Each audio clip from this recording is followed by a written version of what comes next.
No cabe duda, y menos ahora, que la familia es una pieza clave para afrontar los momentos de crisis. En su calidad de refugio natural de las emociones, de su funcionamiento depende en gran medida que la situación a la cual nos ha orillado el COVID-19 se procese de una manera positiva o no, que prevalezca el entendimiento o el conflicto entre sus miembros.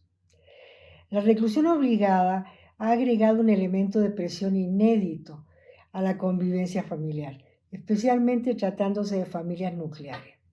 Para comenzar, las interrelaciones entre los cónyuges, entre los padres e hijos, sean estos grandes o chicos, se han vuelto inevitablemente más cercanas e intensas. Esta situación puede terminar afianzando los vínculos familiares o bien instalar el conflicto dentro del núcleo familiar. En este sentido, uno de los factores más evidentes son los espacios disponibles, por lo general reducidos, sobre todo en los sectores urbanos, que propician contactos, por no decir roces, verbales y físicos continuos, desgastando la buena convivencia. Normalmente, los tiempos en que los miembros del hogar coinciden son bien cortos. En las circunstancias actuales, los niños han permanecido confinados, pero no necesariamente los padres, cuyas obligaciones laborales les exigen muchas veces ausentarse. De cualquier manera, la reclusión ha venido a alterar el equilibrio en los roles que cada cual desempeña dentro de la familia. Hay más exigencia y menos alternativa de solución en estos tiempos en que estamos encerrados en las casas. Relacionado con lo anterior, tenemos que el mundo entero ha venido viviendo una época de creciente inestabilidad conyugal. Al igual que una pandemia, en todos lados han aumentado con mayor o menor rapidez los divorcios y separaciones. En el caso de México, esto empezó hace más o menos 25 años. Lo previsible, antes de que se declarara la epidemia de COVID-19, era que esta situación se continuara expandiendo, dada la velocidad con la cual iban aumentando las uniones libres, conocidas también como cohabitaciones o convivencia. La probabilidad de estos tipos de uniones, la probabilidad de disolución, o sea, que se rompan, de este tipo de uniones es mayor que la de los matrimonios. Es decir, el conjunto de parejas divorciadas y separadas sería cada vez más abundante. Sin embargo, la crisis sanitaria podría cambiar el rumbo de estas previsiones, por lo menos en el corto y mediano plazo. La dificultad económica que la están acompañando van a obligar muy probablemente a posponer la decisión de divorciarse o separarse. Tanto a aquellas parejas que ya hayan decidido hacerlo antes de esta contingencia, como aquellas que no resistieron las restricciones impuestas de permanecer en casa. Otra consecuencia podría ser que frente a las estrecheces económicas proliferaran las familias ampliadas y compuestas por lo menos durante un tiempo. La familia habrá de adaptarse a un sinnúmero de nuevas situaciones de orden social, psicosocial, económicas y muchas más.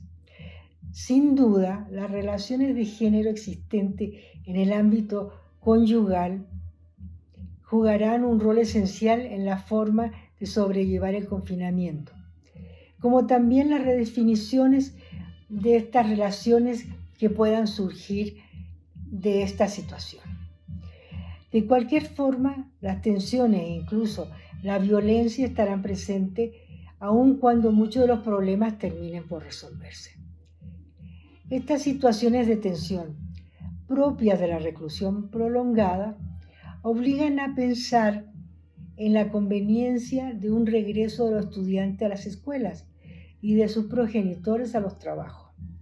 No vamos a entrar en las dificultades que implica la definición de estrategias adecuadas a estos efectos, pero sí subrayar que el cansancio que produce La prolongación de esta situación se suma a la urgencia económica. El confinamiento ha dejado a la vista desigualdades que no percibíamos y que si lo hacíamos no lo habíamos dejado un tanto de lado y que agravan la situación. Una de ellas es que las políticas de restricción de circulación de las personas que implican la recomendación de las autoridades y en otros países, incluso la orden de quedarse en casa, afecta de distinta manera a las poblaciones sujetas a vivir de un ingreso diario, el cual exige además presencia física. Pueden haber las dos cosas, pero el problema más grande es que el trabajo que se desempeña exige presencia física. Estas personas no pueden permanecer recluidas y muchas veces son expulsadas de sus trabajos por los riesgos de contaminación y transmisión del virus que conllevan sus traslados.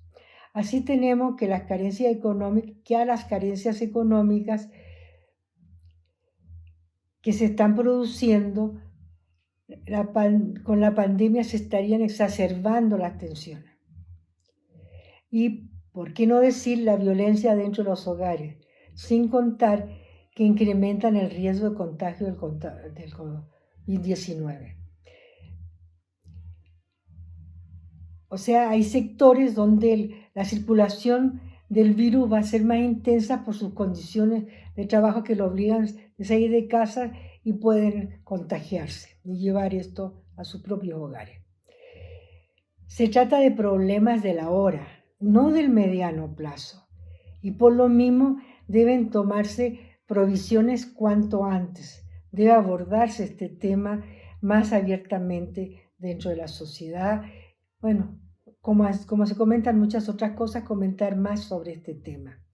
La nota amable, sin embargo, la pone las manifestaciones de solidaridad con quienes están dando la batalla en los hospitales, con la preocupación por la necesidad de los viejos y de las personas solas, entre otros grupos vulnerables. Junto a eso temeremos los desarrollos tecnológicos, cuya utilidad ha quedado de manifiesto. Nos permiten una comunicación personal y colectiva, más frecuente que lo que hubiera podido pasar en situaciones cuando no existían estos desarrollos que son bastante recientes.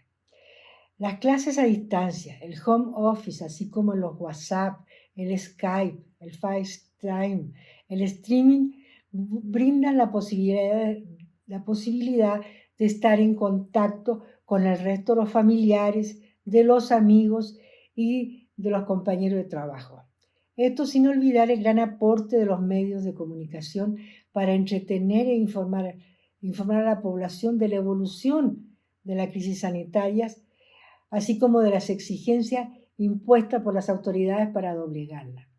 La transformación en un ser virtual en lo que nos estamos convirtiendo mitiga, sin lugar a dudas, el aislamiento obligado, a menudo en condiciones estresantes, y evita al mismo tiempo el rompimiento de las redes de sociabilidad más necesarias que nunca hoy día para preservar la cohesión social.